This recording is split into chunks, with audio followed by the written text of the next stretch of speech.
Isang mapagpalang araw po muli sa inyong lahat, mga minamahal nating subscribers. Ito po muli ang inyong lingkod na si Play Mystery, at sa video na ito ay atin naman pong ibabahagi ang pagkumpirma o pagtesting ng inyong mga pasyente. Okay po? Una sa lahat, kapag po kayo ay magte-testing na ng inyong pasyente, pwede po kayong gumamit o kung meron man kayong yung gamit na pangpulso para ma-check kung talagang may sakit sa puso o di kaya high blood o talagang yung mataas yung pressure ng puso. Dapat nyo pong alamin yan bago po kayo magsimula manggamot, kasi po kapag hindi nyo po alamin yan, maaaring mapahamak ang inyong pasyente. So iniiwasan po natin yon. Ang importante po ay secure po yung ating pasyente bago po tayo manggamot. Okay? Kung tatahak ka na rin naman sa panggagamot, ay mas mainam na mag-invest ka doon sa BP o yung pag-test ng BP para malaman nyo po kung talagang merong high blood yung inyong pasyente. Kapag normal naman po yung BP, ay maaari naman po na ninyong maaari na kayong mag-proceed doon sa panggagamot. Okay? Ngunit kung mataas ang BP ng inyong pasyente, tanungin nyo po yung pasyente nyo kung may kasama. Okay? Kung wala, pabalikin nyo po siya. Dapat may kasama siya na magpapagamot sa inyo, kasi papasampahin nyo po yung namiminsala doon ng pasyente doon sa ibang tao, doon sa malapit sa pasyente. So ituturo ko po yan sa mga susunod na video kung paano naman po yun pasampahin sa ibang tao. Okay, ngayon sabihin na natin may mga pasyente po kasi na hindi niya alam na high blood na siya. Okay, o hindi niya alam na meron na siyang hypertension. Kaya kailangan nyo po ma-BP o malaman yung pulso ng inyong pasyente bago po kayo manggamot. Ngayon, kung wala naman kayong equipment na ganun, meron po tayong ibabahagi na orasyon. Malalaman nyo po yan kung talagang mataas yung BP ng inyong pasyente. Ito po ay hindi na po dinidibusyonan. Kailangan lamang po ninyo na kabisado itong orasyon na ito. Okay? Para po malaman ninyo na normal yung inyong pasyente. So, una sa lahat, ito po yung orasyon. Ang orasyon po ay ibubulong nyo po dito sa inyong kamay na nakaganyan. Itatapat nyo po sa inyong bibig. Ibubulong nyo po yung orasyon. Pagkatapos nyo po ibulong yung orasyon, inyo pong pupulsuhan yung inyong pasyente. Ayan, sabihin na rin, natapos na ninyong ibulong yung orasyon. Pupulsuhan nyo po yung inyong pasyente, maring dito, maring sa gilid ng tenga nila. Kasi nandun yung pulso sa may leeg. Pupulsuhan nyo po yan, pasyente nyo. Dapat marunong po kayong pumulso. Mag-practice po kayong magpulso. Total, sasabak naman kayo sa gamutan. So, practicein nyo na rin ang pagpulso. Sa pagpulso nya, tapos na yung orasyon, nabanggit nyo na sa inyong kamay, ihawak nyo sa gilid ng inyong pasyente. Kapag ang pulso, yung pitik ng pulso ay lumakas, hindi po bumilis ha, magkaiba po yung bumilis at lumakas. Kapag lumakas yung pintig, ibig sabihin normal lang po yon, normal po ang inyong pasyente. Kaya niya po yung inyong mga pangtarak, kaya ng katawan ng pasyente yung inyong mga pang-opensa, kasi normal yung pitik niya. Lumakas lang yung pitik niya, ibig sabihin kaya niya, normal yung katawan. Ngayon, kapag bumilis yung pintig, ibig sabihin may hypertension o di kaya high blood yung inyong pasyente. So yun, iwas po kayo doon, iwasan niyo po yun. Dapat po may kasama po yung inyong pasyente kung saan po ninyo ipapasanib o pasasampahin yung namiminsala doon sa pasyente. Okay, ituturo po natin yan sa mga susunod pang mga videos. Ngayon, ito po yung orasyon. Hindi na po ito kailangan debosyonan, kailangan lang po kabisaduhin. Pwede hindi naman kabisaduhin, basta nakasulat sa kaperaso papel o di kaya sa inyong libreta sa panggamot. Okay, ito po yung orasyon. na ibubulong ninyo doon sa inyong kabay na nakaganyan. Ang orasyon ay ito: Da nobis auxilium de tribulatione et vana salus hominis manus enim mea auxiliabitur ei et brachium meum confirmabit eum po.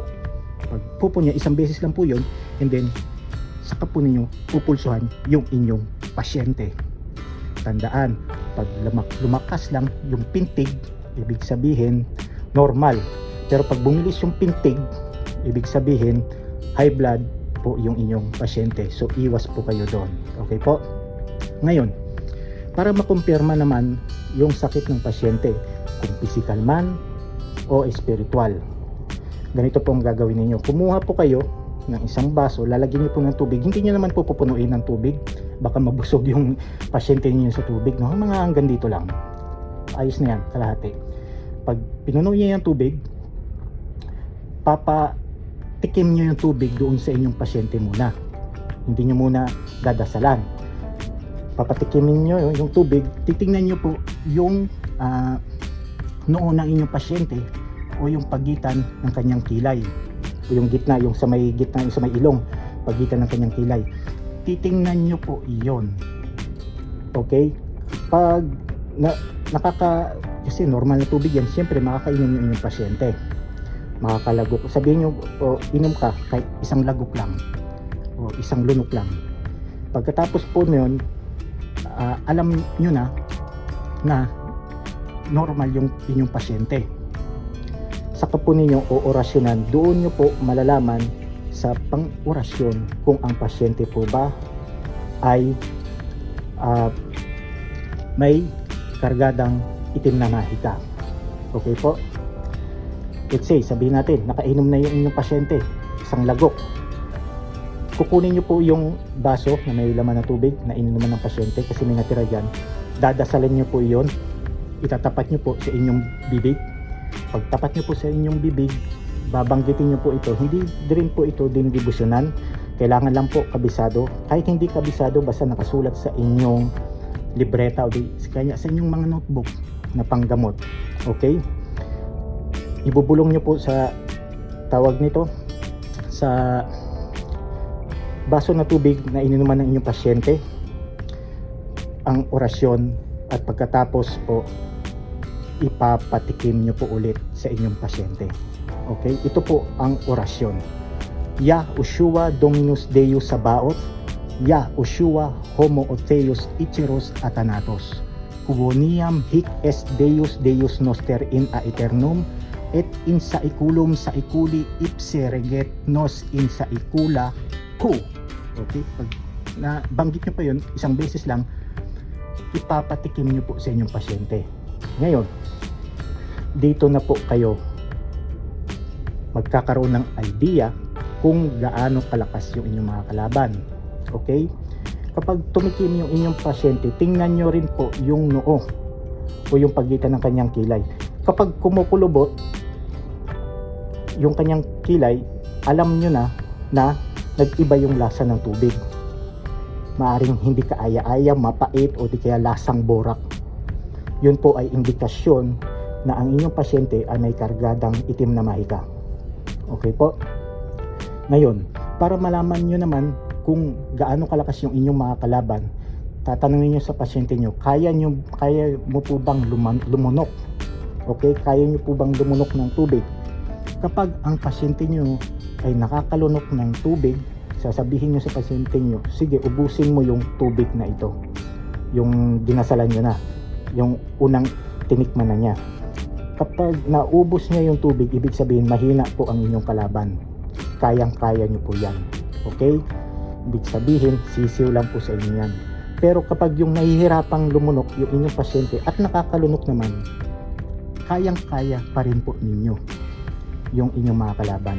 Ngayon, kapag yung pasyente naman ninyo ay hindi kayang lumunok, o yung nakakita na po ba kayo ng ng mga nakagat na ng aso, o yung kumalat na yung rabies sa katawan? Napansin nyo po na yung idinuduwal yung tubig, yung hindi niya malunok yung tubig. Pag ganun po ang sitwasyon ng pasyente ninyo, ingat na po kayo dyan. Kasi po, malakas po yan. Yung nakasanib dyan, malakas yan. Okay? Yung hindi kayang lumunok ng tubig yung pasyente, malakas na po yan. Indikasyon po yon na maghanda po kayo dahil kukumbati po kayo. Okay? Yun po ang paraan ng ating panesting. Ngayon, sabihin na natin may dinala sa inyong sinasaniban. Okay? Lagi kong sinasabi to sa previous videos pa. Kapag sinasaniban, ito lang gamit nyo. Kahit hindi kayo bumitaw ng anumang nakasulat na pangtarak dyan, basta na konsagrahan ng ating medium level. Ibinigay ko naman po yung pangkonsagra dyan. Okay? Ididikit nyo po yan. Maaring doon sa dulo, ito yung paa niya, nakaganyan yung paa niya. Ididikit nyo po yan. Kapag hindi nasasaktan, doon sa may tuhod, ito yung tuhod niya, nakaganyan, ididikit po. Kapag hindi pa rin nasasaktan, ididikit nyo po dito sa gilid ng tenga o doon sa may leeg. Kapag hindi nasasaktan, ay pauwiin nyo na po yung inyong pasyente. Kasi nagsasapi-sapian po yan. Okay po? Dahil kung talagang legit yan na sinasaniban ng mga masasamang espiritu o kung ano pa man yan, automatic aaray yan. Masamang espiritu, kulang man yan o ano man yan, automatic aaray at aaray po yan. Kahit hindi po kayo tumira ng inyong pangtarak. Okay po, aaray po yan kasi nakonsagrahan nyo po ito. Yun po ang kagamitan nito. Doon pa lang makumpirma na ninyo na legit na sinasaniban. Okay? Kapag hindi nasasaktan, ay huwag nyo pong sakyan yung inyong pasyente. Huwag niyo pong sakyan yung kaisipan ng inyong pasyente. Maaring stress po yan o di kaya maaring may sakit sa isip. Maaring itabi nyo muna, hayaan nyo muna kumalma siya. Kung ano man yung ginagawa nyo mga sanib-sanib na yan, kumalma siya, tapos kausapin nyo yung nagdala o yung kamag-anak niya, maaring sino mang nagdala sa inyo na pauwiin na lamang po o di kaya pumunta po sa may psychiatrist. Okay, wag po kayong assuming na kayo ang gagamot. Okay, tayo po ay albularyo, hindi po tayo doktor. Okay po.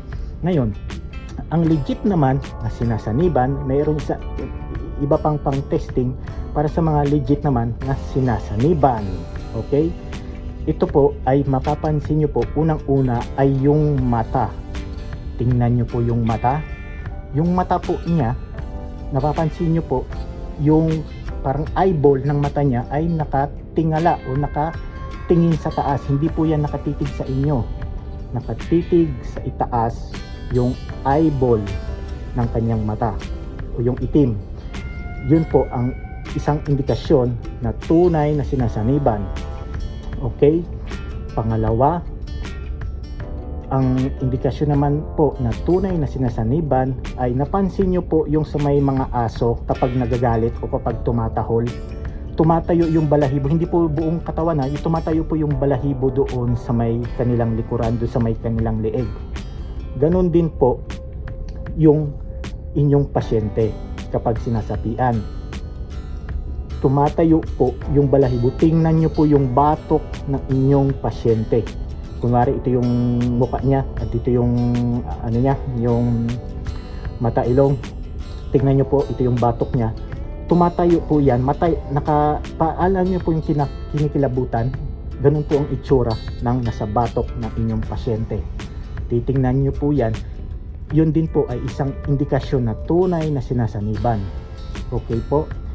Pangatlo na indikasyon na tunay talaga na sinasaniban, tingnan nyo po yung paa.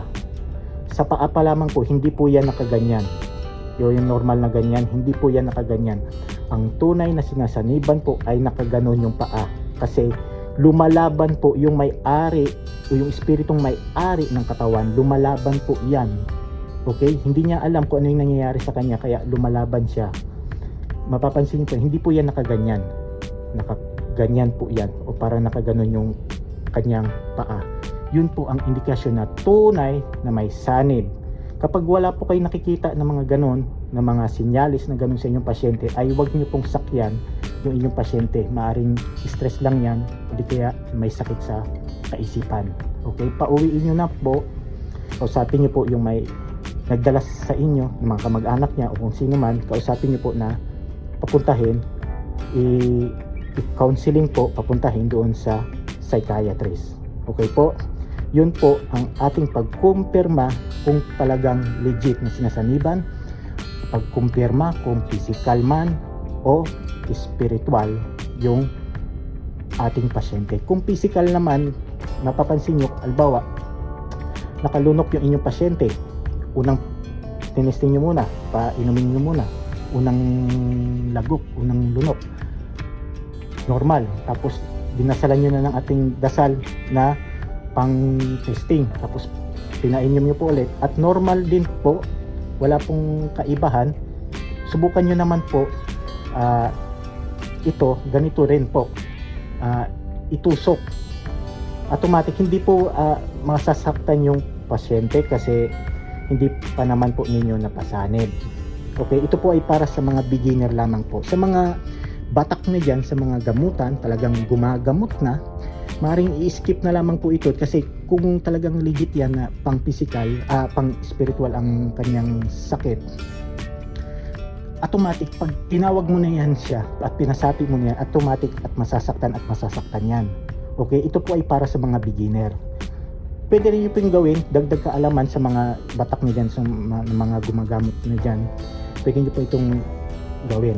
Okay, ito po itatapat nyo rin po, katulad din po doon sa mga may sinasapian ko na ng mga masamang espiritu na dinala sa inyo. Gagawin nyo po ito kapag tapos na pong nakainom yung inyong pasyente, naubos na po yung tubig, testingin nyo naman po dito. Okay, pwede mo pong batuhan yan ng mga inyong pangtarak, kambyuhan nyo, and then po automatic pag hinawakan ng pasyente yan, yung pasyente talaga, kung talaga may kargada siya, mainit po ito, hindi po masasaktan yung pasyente hindi po aaray, mainit po ito. Okay, para po siyang hindi naman siya todong init, parang para lang siyang napapasok pero kaya niya. Tatanungin niyo po kung mainit. Kapag sinabi ng pasyente niyo na mainit, nainitan siya, ibig sabihin may kargada po yung pasyente. Okay po, yun po ang ating pagkumpirma sa mga pasyente kung physical man o spiritual. Ngayon, kung physical at wala kang nakita, kahit ginanito mo na, walang indikasyon, hindi mainit, hindi niya nararamdaman, ibig sabihin physical po yung sakit ng inyong pasyente at pwede nyo pong tulungan, pwede nyo pong banggitan, kuha kayo ng kahit mga ganitong tubig sa baso, pwede nyo pong dasalan na kung ano man ang inyong mga protection dyan, painumin nyo, pwede nyo pong tulungan yon at patakbuhin nyo na sa ospital o di kaya sa doktor o di kaya papuntahin nyo na sa mga anumang malapit na paggamutan dyan na pang-ospital. Huwag po kayong assuming na kayo ang gagamot. Okay? Ang ginagamot po natin ay spiritual, hindi po physical. Hindi po tayo doktor. Okay po? Kaya hanggang sa muli, ito po ang inyong lingkod na si Play Mystery. Kita-kits po tayo sa mga susunod pang mga video. Maraming salamat po.